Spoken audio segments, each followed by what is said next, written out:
స్కంద పురాణ మహేశ్వరకాండ కేదారఖండ చాప్టర్ 11 గణపతి పూజా విధానం లక్ష్మీదేవి ఆవిర్భావం.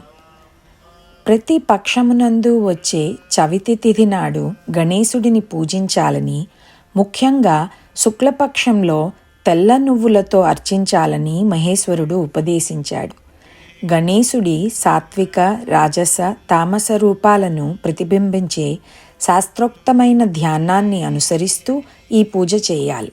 ఈ వ్రత విధానంలో గణాధిప మరియు కుమారగురు వంటి 10 విశిష్ట నామాలను జపిస్తూ 21 గరిక పోగులను మరియు 21 మోదకాలను సమర్పించడం ప్రధానాంశం. ఈ భక్తిపూర్వక పూజ అనంతరం దేవతలు మందర పర్వతాన్ని కవ్వంగా, వాసుకిని త్రాడుగా చేసుకుని సముద్ర మథనాన్ని పునఃప్రారంభించారు.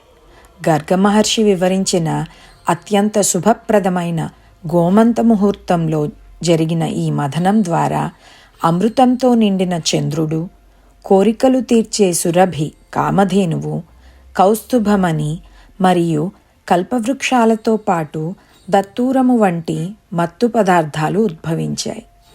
ఈ ఆవిర్భావ పరంపరలో పరాకాష్ఠగా సర్వ విద్యలకు మరియు ఐశ్వర్యానికి మూలరూపమైన మహాలక్ష్మి ఉద్భవించింది.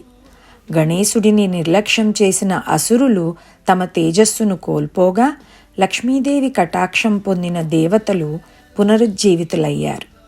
ఆ జగన్మాత శ్రీ మహావిష్ణువును తన భర్తగా వరించి దివ్యమంగళ వాయిద్యాల మధ్య ఆయన మెడలో వైజయంతిమాలను వేయడంతో లోకమంతా ఆనందోత్సాహాలతో నిండిపోయింది.